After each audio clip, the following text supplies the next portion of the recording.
So, UCC released a notification this week saying that it's going to block all fake gadgets. That includes smartphone, basic capability, as well as laptops, iPads. If this sounds like something they're interested in and you definitely want to know what this whole headline is all about, please keep watching this YouTube video because I'm going to break down exactly what this means. Keep watching. Hello, my name is Naga Joan and this is the Ask Me About the Law YouTube channel. So the Ask Me About the Law YouTube channel is a place where we have free and honest conversations, especially in regards to commercial transactions and cyberspaces. If this sounds like something you're interested in, kindly subscribe to this YouTube video. You're going to see the subscribe button under this video somewhere here. Yes, kindly subscribe and then also hit the notification bell, which is somewhere under this video, so that you are notified every time I release new videos, and I release new videos religiously like the boss I am. The Ask Me About the Law YouTube channel is also an addition of Ask Me About the Law blog and Ask Me About the Law podcast. If you're interested and would like to check them out, I'm going to leave them linked in the description box of this YouTube video. Kindly check them out. They're very informative because I tend to include information that I really cannot say or include in the videos for purposes of not making the video lengthy. As of October 20th, 2020, the New Vision writes that UCC has finalized plans to switch off close to 2 million products for allegedly being counterfeit, illegal products available on the market. This includes smart devices, i.e. your smartphone, tablets, laptops, as well as basic capability phones. UCC also confirms that it has finalized all the necessary protocols and procedures to ensure that this process is followed successfully, contrary to its other attempts that it carried out as early as 2012. Allegedly, the only remaining initiative is to set the date, which as right now there's ongoing dialogue between relevant stakeholders, i.e. mobile network operators, to definitely set the date. However, there's speculation that according to UCC's goals and objectives, this has to be met and fulfilled by 2024. So by 2024, UCC aims to ensure that all fake and illegal phones in the country are deactivated or blacklisted by 2024. This initiative comes in light of other stakeholders in the region having successfully enforced the ban of illegal or fake products in the region, and I quote, Kenya and Tanzania have switched off fake mobile headsets in 2016. Tanzania switched off about 360,000 mobile phones, joining South Africa and Nigeria, that all did this in an initiative to ensure security of consumers as well as their safety. And then Kenya, according to the Communications Authority, in 2012 switched off 1.4 million headsets. Telecommunication companies in Kenya, i.e. Safaricom, blacklisted and blocked close to 680,000 phones from its network. Telecom Orange locked about 75,000 mobile phones, while Airtel blocked close to 740,000 mobile phones. All this happened in the neighboring countries as early as 2016. So the idea that, switching off fake phones in Uganda should not be something that is far-fetched or something that you would think cannot happen, because it has happened in the neighboring countries. So the only initiative or the only thing you need to think about as a Ugandan is perhaps when will it happen. Maybe the only other downside is maybe the fact that in Uganda we normally don't tend to follow through. For example, the UCC released a deadline which should have been sometime around October, the deadline of registration of bloggers seeking for licenses. By the way, I did a video about it. I'm going to leave it somewhere in this video, and then I'm also going to leave it linked in the description box of this YouTube video. You want to check it out. In that video, UCC was requiring that all bloggers seek for a license before they can release content, and again, being the Ugandans that we are, there's not been an enforcement on it and all that. So my take is a bit 50-50. Can it be done? Yes, other countries have done it. Will it be done? I don't know. It depends on the initiative of UCC to enforce and make sure that this policy is enforced. Otherwise, most of the policies that UCC tends to come up with fall flat on the face. So now we're going to talk about how exactly UCC is going to blacklist these fake phones on the market. UCC stated that it has installed the Central Equipment Identity Registry, which I'll here on to after refer to as CEIR system, which is connected to the International Mobile Equipment Identity, which is I'll here on to after refer to as the IMEI database. Now, I want you to think of the IMEI database as sort of a fingerprint, a fingerprint for a digital device. For example, your phone, your laptop, your iPad. That's a digital device. By the way, this IMEI number also is available for your basic capability phone that cannot help you access the internet. So what happens, because it's a basic digital thumbprint of that device, every device has its own unique independent number. Not all devices can share that same number. So if there are circumstances where two devices share the number, there's a high possibility one of the devices is cloning the original device, or two, the other device is fake. So this is how CIER works. CIER is like a system that taps into the IMEI database. Now, every time you connect your device actively, let me say you make a phone call, you send a message, you try to access the internet, your digital device using its IMEI is going to send communication to your operator. That your operator is someone like MTN, Airtel. Now, once it sends that message, then it establishes its thumbprint to the operator. Now, how MIA operates is that the operator will refer the information to the CIER. Then CIER will verify if that phone is either authentic, original, fake, or cloned. If it does, then you will receive a message from your service provider telling you the status of your phone, that your phone is either fake or not fake, or cloned or not cloned. And then they will also give you a specific time frame when your phone will be deactivated. As soon as the day of the time frame elapses, your phone will be deactivated or blacklisted.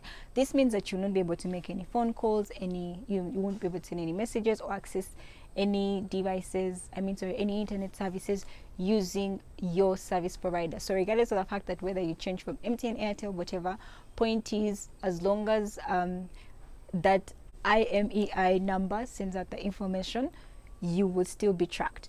Now, to make things more interesting, this also will apply to phones that will either be reported as stolen, lost, or just missing. So what normally happens is that I can get that number, provide the operator with a police letter confirming that, one, this is my phone, two, it was stolen, or my device, it was stolen. So despite the fact that you may go and switch off the phone, remove the SIM card, whatever, remember that IMEI number is still available in the phone. So even if you put a new device, it should just remember, I've taken a police letter proving, one, I own the phone tablet in question, two, I reported it stolen. So when you switch it back on, it will automatically send a communication to whoever is in charge that, hey, this phone has been stolen and now it's active, and then they will deactivate it. So basically you just be stuck with something that cannot actually do anything. Because your IMEI number sends out information to the CIER system, I for one cannot really speak confidently on exactly what amount of information is shared, but considering UCC's recent behavior in the past, which I talk about on how UCC is monitoring your online activity, it's a video I did recently. I really encourage you to listen and watch it. I'm going to leave it linked in the description box of this YouTube video. Kindly take time to watch it, because it will blow your mind to know exactly how much of online activity is, out there for anyone to do as they please. Now, because, like I say, the IR is receiving all this information, I cannot really confirm or confidently communicate on what exactly they're going to use the information for or what not. But yes, you need to know that it keeps collecting the information every time you make a phone call, you send a message, all that, it's communicating to the operator that the phone is doing ABCD without even you, but even if you authorize or not, it's still sending out the communication regardless. If you've understood the explanations that I'm raising in this video and you find this video very informative, kindly like this video, go down in the comment section, send me a comment. I always look forward to responding to each and every question you raise. Again, like I said, I'm like a serial, there for you, so I make it my goal to answer each and every question that comes in. If you'd like me to respond to you directly, if you have any inquiry, feedback, suggestions, also leave them in the comment section. Otherwise, if you're enjoying this video and what you're watching, again, kindly just hit and smash that like button under this YouTube video.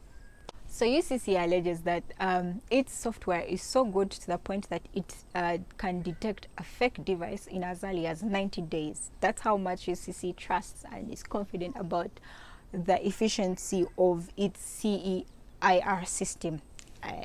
Will we know how effective it is? I think we'll have to wait and see if this policy is enforced in Uganda.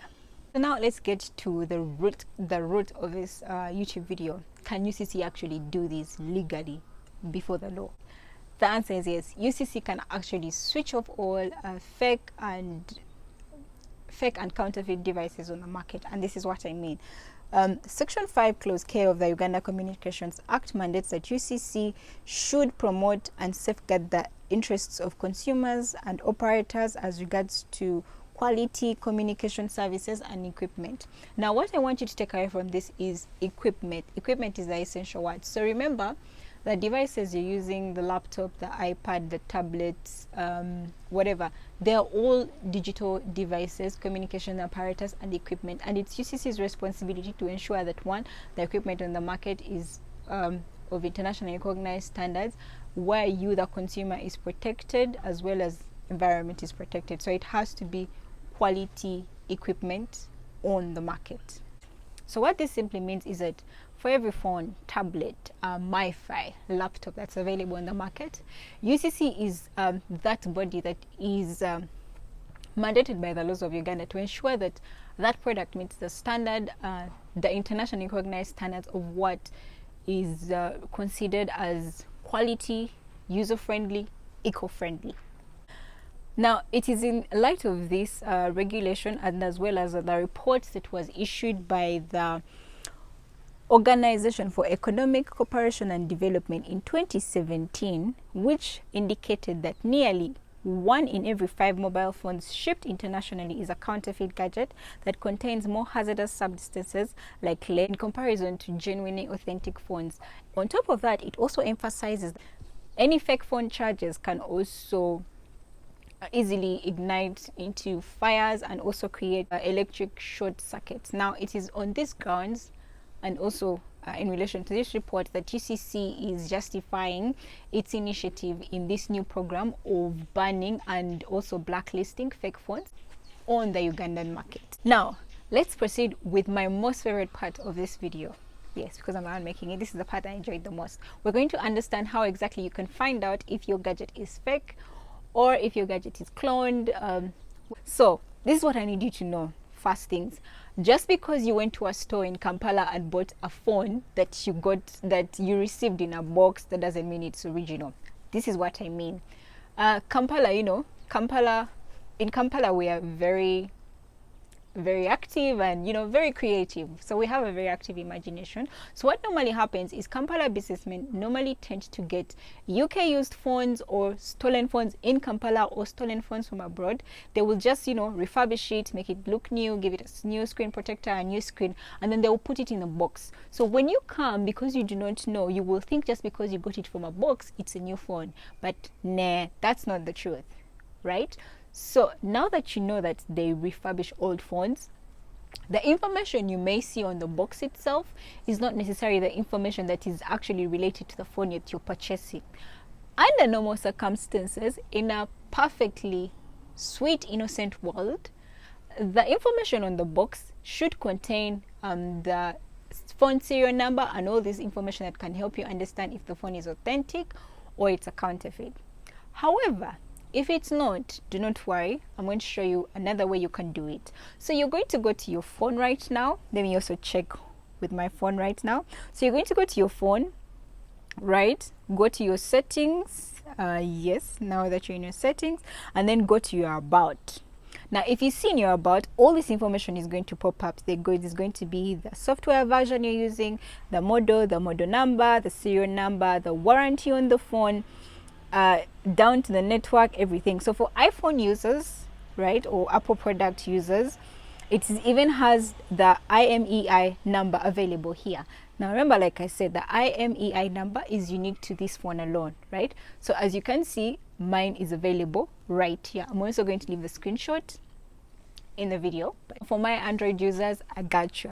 So this is what you're going to do. You're going to dial star hash 60 hash, right? Then it's going to send you your number. It's going to say your digit. Then now you're going to go to the UCC website. I'm going to leave it linked in the description box of this YouTube video. So you're going to go to that website, get that number that you've accessed after dialing star hash 60 hash. Then you copy paste that number, put it in the website, in the UCC website. Then it's going to authenticate and tell you exactly if your IMEI number is authentic or if your phone is fake. If you have an Android, kindly please try it out. If it works, kindly like this video so that I know it has worked. If it hasn't, leave a comment. Again, like I said, it's my job to make sure that you know about these things and make your life easier. So just check that out.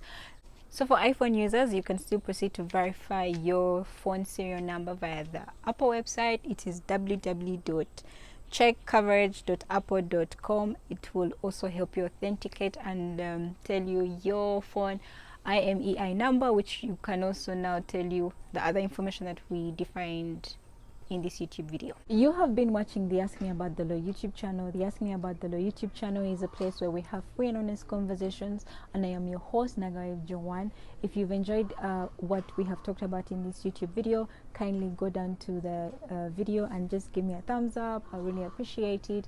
Or you can always just leave a comment, suggestion, recommendation in the comment section. I always endeavor to answer each and every comment that comes in from you guys. If you'd like to talk to me in person, my social media handles, I'm going to leave them in the description box of this YouTube video, also to check them out. If you'd like to ask me about the law or send any questions that you'd like to have addressed either directly on the show or privately, I'm also going to leave the handles, the social media handles, linked in the description box of this YouTube video, so you definitely have to check them out.